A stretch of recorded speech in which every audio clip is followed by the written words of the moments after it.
il ne faut pas tarder d'éviter une méprise. Lorsque on parle, ou si on prétend pouvoir parler d'une combinaison à trois termes, le supramental, le psychisme et la cybernétique, appelons ça d'abord, on pourrait appeler ça triplex, mais ce serait peut-être très bien, mais peut-être aussi le lieu d'un malentendu. Triplex est déjà utilisé dans une autre configuration, avec d'autres termes, et peut-être est-ce que l'utiliser là, entre donc cette cybernétique supramentale et psychisme, est-ce que ça coïnciderait à cette formation triplex qu'on appelle aussi trismégis, par exemple? Eh bien, peut-être, effectivement, que ce serait très opportun, ou peut-être très inadéquat. Donc, ça serait quelque chose à préciser, vérifier et à clarifier. En attendant, on peut peut-être utiliser le mot de triade, qui était le terme utilisé par Lacan quand il étudie la conjonction de trois termes cybernétiques qu'il met en algorithme.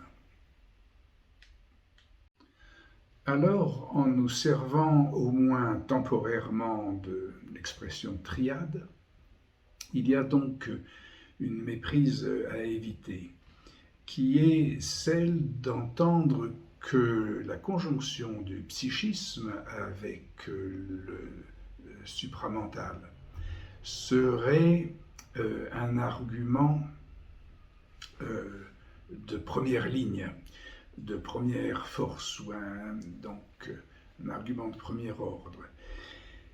Il n'est un argument, il est important, que du fait qu'il ait été mentionné, il a été cité, ou inversement, il a été signalé par justement un manque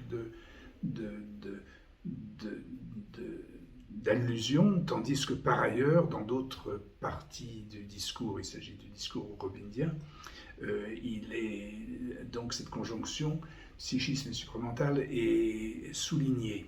Mais cette méthode robindienne, qui est typiquement politique, en fait, il n'y a rien de plus subjectif que la politique, c'est-à-dire que le yoga intégral n'est pas plus subjectif. Ils sont à égalité à ce titre, et enfin subjectif voire fictif, enfin ça dépend le terme qu'on veut employer, mais en tout cas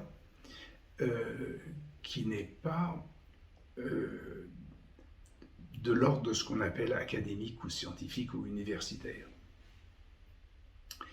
Et par conséquent, soutenir que la conjonction, donc psychisme et supramental, donc soutenir cette conjonction est parfaitement légitime du fait de ce fait historique, mais ce n'est pas forcément valide sur un point ou d'un point de vue scientifique, disons. On dirait à ce moment-là, donc c'est là où il y aurait la méprise, on dirait oui, mais c'est une pétition de principe que comme disaient les plaider, comme disent les Américains avocats, plaider pour une conjonction psychisme et supramental.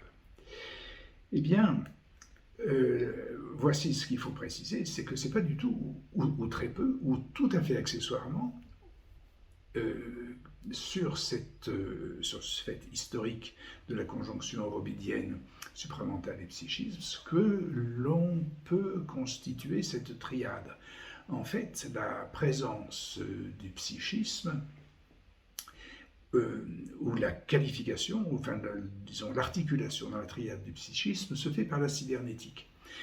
Et d'une manière, là, qui est tout à fait authentiquement scientifique, si la psychanalyse comme on peut en tout cas, c'est peut-être contesté, mais on peut en faire la sérieuse hypothèse que ce soit une forme extrême, une forme aboutie quasiment de la science, que c'est par donc la cybernétique que Jacques Lacan justement fait cette jonction de la psychanalyse et donc du psychisme avec la science. Donc, cette conjonction cybernétique-psychisme est celle qui donne toute l'authentique valeur de la triade cybernétique, psychique, supramentale. Et pour ceux qui ne le sauraient pas, ou juste pour information, c'est là où l'hypothèse psychique freudienne est confirmée par Lacan. C'est tout à fait à l'origine de sa carrière et de ses recherches. C'est à partir donc des premiers algorithmes donc, et de l'analyse de la cybernétique, à son époque celle de von Foster, et donc qu'il valide réciproquement donc par la relation qu'il montre dans ses tout premiers séminaires, celui de la lettre volée, et les traités cybernétiques qui y sont attachés. Donc la relation qu'il montre avec la pulsion, en fait. C'est l'énergétique de la cybernétique est une pulsion psychique, ou en tout cas c'est exactement ce qui a été décrit comme pulsion psychique par Freud. Et donc là nous avons un lien très fort. Le second lien de la cybernétique au supramental est assez facile à faire, je n'en parle pas là sur l'instant, mais il est facile. Et puis par conséquent, donc ces deux liens étant faits, le troisième est naturellement déduit d'un lien entre le psychisme et la cybernétique, et il est en quelque sorte validé ou confirmé ou appuyé du fait que historiquement, effectivement, par les autres méthodes, par la méthode soit on va dire de la politique ou du yoga, cette conjonction avait déjà été soulignée. Donc voilà, c'est important et utile de préciser ce fait pour que l'on soit bien certain que ce dont nous parlons, la triade que je viens de décrire, là, telle que je la nomme, est scientifiquement propre, c'est-à-dire valide, et c'est-à-dire propre à servir à la médecine.